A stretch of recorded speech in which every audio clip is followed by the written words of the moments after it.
It is Monday, July 27th, 2026. Yes, indeed, time yet for another episode of This Week in College Viability News and Commentary. Hi, everybody. Gary Stalker in front of the Blue Yeti microphone and the always performing Riverside.fm software recording this podcast each and every week, along with all the other podcasts that I do. Hey, a couple reminders to start off the show. The College Majors Completion app, the 2026 version. If you're academic leaders, you want to make sure that you can track the number of completed majors you have and your competitors have. It's available at collegeviability.com and for families. If your student, for example, is thinking about journalism as a major, make sure that the colleges you are considering have more than a handful of majors who are completing that major in any given year. And again, the tool is available at collegeviability.com. And as always, don't be a podcast hog.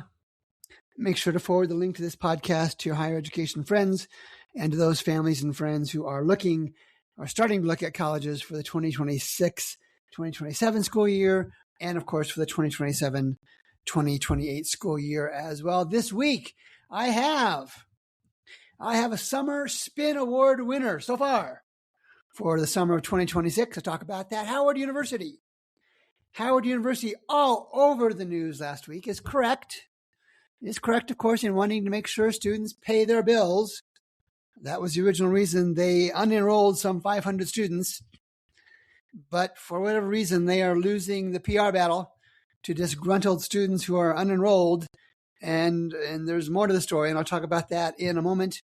And we have a college in California, La Sierra University, who, spin must be the theme this week, who talks about the perfect score they got from the federal government, a top-tier score from Forbes, and yet they got a warning for their accreditor. Of course, I'm going to modify that spin with some more data from our sources. And three programmatic accreditors. These are ones for like nursing schools and pharmacy schools and chiropractic schools. Three of them withdraw from federal regulations, from federal recognition. And I'll talk about that in a minute. This week, not much going on in terms of layoffs and cutbacks. Portland State University will eliminate its conflict resolution and university studies majors while downsizing 6 other academic departments and laying off 36 employees to close a $35 million budget deficit. I should say to help close. Laying off 36 employees ain't going to get you there. Louisa Anderson had that story on July 21st at KGW8 NBC News in Portland, I believe. And let's go on to page 2. Spin time. Chatham University in Pennsylvania prepares to welcome largest undergraduate class ever. That's the headline in an internal document on July 20th. And they do. All right. They list some fine bullet points. They had their inaugural season of 2 NCAA Division III teams, men's and women's wrestling. They reopened Dilworth Hall. I think that's a residential hall. They have a new health and human performance center and athletic annex. And they launched the new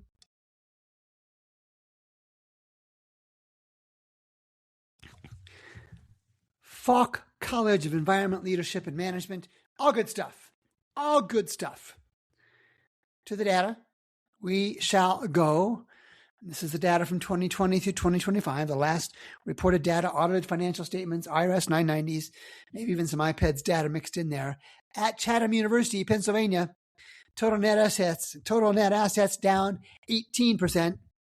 Unrestricted net assets, cash, down 55% to a measly, really small 12 million. Enrollment is down about 200-ish students.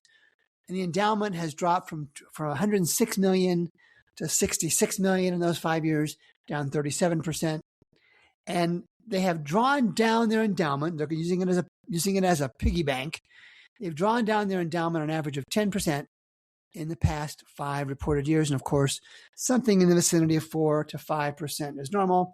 And interestingly, their employee count dropped from in 24 to 25, dropped from 1,500 to 635. Now, my first reaction was somebody entered something wrong, especially for the 2025 data. But keep in mind that the W-2 employee count includes students They're working part-time to earn some money while in college. So I want to check that again. So colleges, I shared this last summer. I don't think I've yet this summer. So to any college, if you're wanting to spin your enrollment numbers, go for it. Knock yourselves out. Do it. Get her done. Just know that the data points are out there. And if you're spinning just good stuff, I'm going to use those data points to improve the transparency, especially on the financial side, to improve the transparency that you apparently are so desperately trying to avoid, especially in the case of Chatham University. So let's go to Howard University. And off the top, I think the university is right. They had students who weren't paying their bills, and so they unenrolled them. All right? It would happen to you and I if we quit paying our bills for whatever.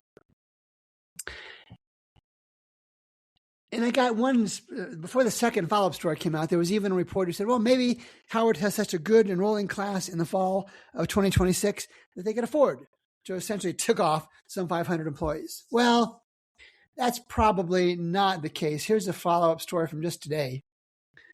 And it's entitled, How Howard University, say that fast, How Howard University is Fixing a 500 Student Enrollment Scare. Howard University is reviewing cases after unenrolling hundreds ahead of the fall semester. Tika Eguibor had the story in rollingout.com. So here is what Ms. Eguibor writes. Howard University has successfully re-enrolled 46 incoming freshmen. This is following a significant enrollment crisis that initially left more than 500 students without a spot in the historically Black university. The situation has raised broader concerns about the school's enrollment management processes and whether adequate resources exist to support students navigating complex financial and administrative requirements, and that's everywhere. Howard University's Senior Vice President for Enrollment Management addressed the situation publicly, acknowledging that some students had, in fact, submitted documentation or made genuine attempts to meet the school's enrollment requirements before the deadline.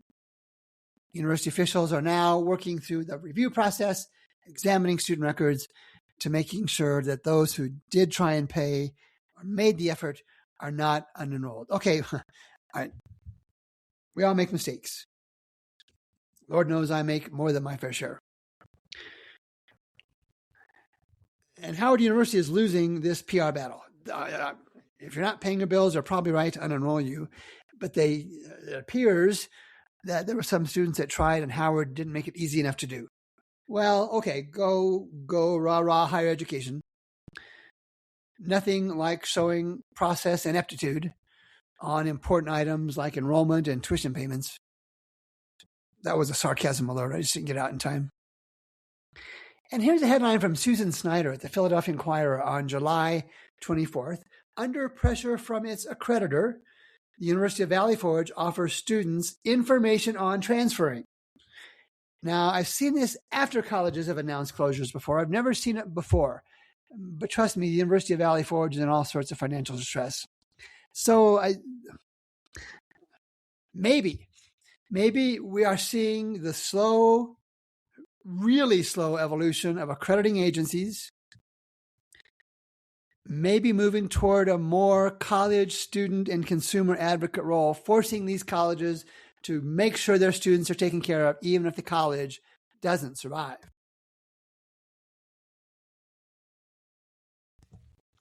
And before I go to page 3, 2 podcasts I've talked about before. The Kitchen Table College Chat that I do with another higher education professional, Mark DeBoer.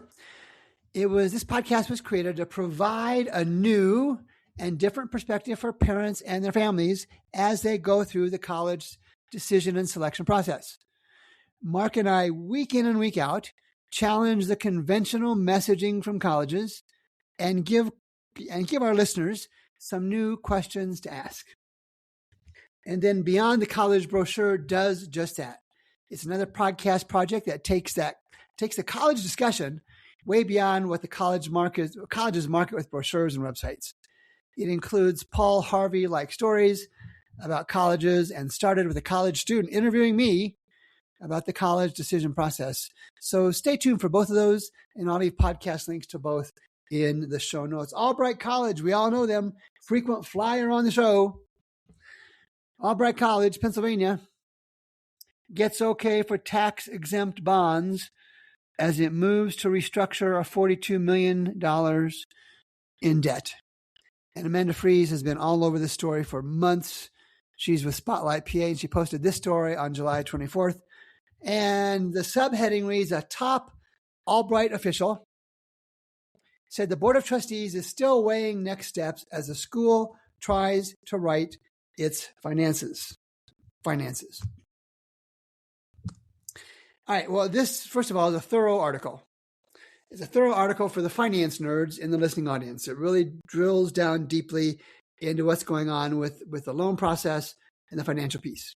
And as usual, Amanda Fries is ridiculously thorough in her reporting. There's no regurgitation reporting with Amanda Fries. And so, you know me to the data. I ran Albright College, the college viability inspection report. And we measure 9 parameters there. It's for students and families. It's available at mycollegeviability.com, free of charge. In the 9 measures, Albright was ugly red in 7 of them. I also looked at Albright on Matt Hendricks' College Financial Compass. Red indicators, not good, although they're more a peach color. Red indicators on 14 of 15 measures. So here's my question, and it's not to Albright College, it's to students and parents and grandpas and grandmas and aunts and uncles looking at Albright College and other colleges. Why are you putting your college education plans and subsequent career and earnings at risk with the college clearly and consistently and for too long a period of time demonstrating financial instability? There are hundreds of colleges across the country, maybe 1,000 even, and dozens in Pennsylvania that are financially strong enough to provide you that college experience. And even if this college survives, their austerity to stay alive, to stay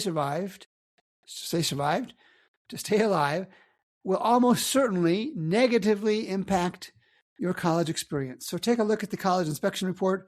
I'll be talking about the My College Decision Lens in a moment. That'll be a tool you can use also to evaluate and compare colleges. Page 3. 3 programmatic accreditors withdraw from federal recognition. And again, these aren't the big boys. This is not the Higher Learning Commission or the Middle States or SACSOC or the Western Accreditation Agency. There's a chiropractic one. Do I have the others down here? The chiropractic one, I don't see those referenced. But anyway, these 3 programmatic accreditors withdrew from federal recognition. And the education department says because they couldn't meet the specs. And the college says, well, we have other options. So, all right, there's a lot of he said, she said kind of in the posturing going on here. But here's just, it's another story. Another story about accreditors and the changes that are starting to take place, and I think will move much more rapidly in the coming months and years. I still believe they're accreditors who are paid by the colleges and schools they monitor and accredit is a flawed and perilous business model for obvious reasons. You're not going to say something bad about somebody who gives you money. And that's why companies like mine, that's why companies like College Viability, we generate revenue, not from colleges ever. We're just not going to do that. We generate revenue from people paying us for our information, paying us for our apps, paying us to give us their data to use for whatever purpose they may want. The accrediting process is not a good one. I don't know that it goes away, but companies like mine, companies like College Viability are going to have a lot more credibility than accreditors in the coming months and years. All right. Spin. This is the time of year when spin is heavier, I think, than other times. So here's the headline. It's an internal document from La Sierra University in California. Actually, it's not. It's from Spectrum Magazine. So the headline reads, a perfect federal score a top-tier Forbes grade, and a WASC, which is an accrediting agency, warning, an accrediting agency warning. So Kristen Arthur is the president of LaSalle University, and here is what comes out of that story. First of all, make sure you're taking your anti-spin pills before you listen to this. The college president says Forbes rates, that's the Forbes financial grades, which came out a couple months ago. Forbes rates La Sierra University as a B+ for its financial health. The U.S. Department of Education gives it a perfect financial responsibility score. And U.S. News and World Report, the Wall Street Journal, and our own students rank it among the strongest universities in the West. So why on July 9th did our accreditor place La Sierra University on warning? And he goes on to not answer that question. And this shows how important context is. How important listening to an independent source like me is. First of all, I don't doubt the Forbes grade for a second. I'll tell you why here in a second. Because La Sierra does not have significant financial issues. They've got things to watch. Referencing the financial responsibility score is a joke. It is dated. It is not reliable. It doesn't measure the right things. And then U.S. News and World Report, the Wall Street Journal, are talking about the rankings and their own students. Well, I would hope their own students would rank it strong. They're all false flags for something else. And I don't know what the other thing is. So here's what I have for the data. All right, the 4-year graduation rates at La Sierra have improved nicely. They've gone from 47% to 60% in 2024. Good stuff. The university's current cash position, however, it's okay, but expenses in the last couple of years have skyrocketed 25%, while revenues have dropped 5%. The endowment has dropped a little bit from $129 million to $123 million. That's over the last 2 years. And the endowment draw, this is concerning, is about 12% in both years. So this tells me there's a spending problem. There's an expense management issue at La Sierra University. And cash and investments, the dollars, are down 16%. Now, I can see accreditors looking at those numbers and go, not a big deal. And I don't know that I can disagree with them in this case. They don't, like other stories I've shared with you, colleges that are in trouble, this one doesn't ring the same bell of concern. So something else is going on. Something else outside the financial arena is going on, and nobody's talking about it. I suppose I could go to the WASC website and find out what the letter of warning was about. But this is how silly this president goes to say, to avoid the issue of whatever the reason is, the accreditors are calling them to a warning, is he says niche.com says good things about us. He lists a whole bunch of things. I'm not going to read them. Niche.com says a bunch of nice things. Well, of course they do. Niche.com makes most of its money from colleges paying Niche.com to be listed on their site.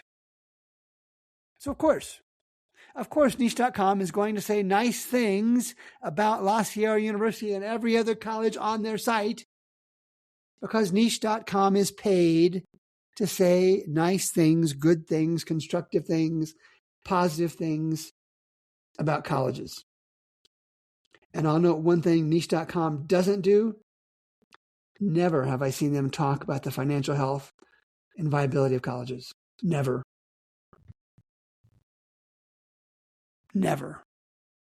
So while the financials are concerning at La Sierra, I'm guessing there are non-financial issues at play with whatever accreditor warning is out there. So page 4, the headline from Elizabeth Guevara at AOL.com on July 23rd reads, lawmakers seek stronger college accreditation standards to protect student loan borrowers. Now, what's coming out of this is there is a Senate bill that aims to overhaul higher education accreditation to improve overall oversight and accountability. The Department of Education has something out this summer. They announced it last year. But there's a new Senate bill that would update federal accreditation processes for colleges and universities, challenging whatever the Department of Education is putting out right now. And there are 2 Democratic senators promoting this. There's no need to share their names. And here's what they want to do. Right? Nothing wrong with these bullet points. They want to ease the transfer of college credits for students. That's good. They want to require accreditors to disclose relationships with related trade associations. I guess that's fine. It would also be nice if accreditors said, hey, colleges are paying us, but that's not going to happen. They want to reduce the cost for institutions to get accredited. Now, I've never been able to find how much colleges pay for these. I wasn't under the impression it was much, but if there's legislation at the federal level to lower those costs, that's going to put these accreditation agencies under a little bit more of a financial challenge than they have now. And then something about evaluating all institutions on standardized assessments, on and on it goes. Well, both the Department of Education and these two Democratic senators, they're essentially talking about the same thing. The accreditation process in the next few years will almost certainly undergo massive change. And you know what? It won't matter. It won't matter. The only thing that will change the accreditation process is the massive consolidation we're going to see in higher education. And of course, as I've said before, it's going to be in the form of cutbacks and layoffs and closures, and later on mergers, and I think large-scale mergers. The higher education market will drive accreditation changes. College leaders can't change it. Political leaders can't change it. Faculty can't change it. You know who can and will and is changing it? Students and their families and the decisions they will make on the margins. And we're not talking the big boys. We're not talking the Ivies. We're not talking the Power Fours. We're not talking about the big publics. It's those hundreds of colleges outside of that small set of well-known colleges. Students and families will decide what happens next. So let's do the wrap. And I guess as the start of the college year gets closer, I really don't think we'll hear about any college closures. It's just not the right time of year. That's going to happen September, October, maybe November, when colleges have received their fall funds from the Title IV and much of their student tuition and fee deposits. And they're going to say, hey, no mas. We just don't have the resources to continue. And I promise you, there have been hundreds of boards of trustees that have decided to wait at least one more semester before having that close or not close discussion. And my belief is many of those are waiting for other colleges to announce their closure first. Let others announce their closure first, and it will give the laggard announcements, those that follow, some political cover with something along the logic of, hey, it's happening everywhere. We just couldn't survive. And of course, there's not going to be anything close to hundreds of college closures this fall. I look at so many bad private college financials that I can't even, and I won't even begin to throw out a closure number, a closure guess, a closure estimate. I have quoted other sources in the show. In the next 3 years, something like, it'll be a 3-digit number. Let's call it that. In the next 3 years to 10 years, something like that. And to those college leaders who listen to the show, and I know you're out there, if you think that your college is the best kept secret in whatever state or whatever region, it's not. The market has spoken and is speaking, and whatever your college offers and the price it offers it at are not being accepted by enough students to keep you strong or profitable. And keep in mind, college presidents, trustee leaders, keep in mind that there are many, many colleges who are strong and profitable. Don't burden your students with a college career at your institution where you'll be watching every dollar circle the financial drain and wondering where the next one will come from. When the end is obvious, please do the right thing. Turn the lights off. Give your students and faculty and staff and communities a long lead time. Decide now and give it 12 months, something like that, so your students can have the best college experience and your faculty and staff and community can get on with their lives elsewhere. That was a downer. That was a downer to wrap today's show, wasn't it? Well, so be it. The truth sometimes is uncomfortable. So remember college viability's role in helping all of this happen. Coming out on September 1st, My College Decision Lens. This will be the product that is going to start to shift the power more so from colleges to students and their families with an impactful new resource. And I'll give you more details in the coming weeks. And this resource is designed exclusively for students and families and for college counselors.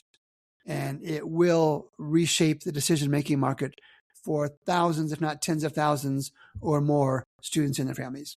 So, hey, August is the next Monday that comes up. August 3rd, I'll be back with another podcast episode of This Week in College Viability. I'm Gary Stocker at College Viability. Thanks, as always, for listening.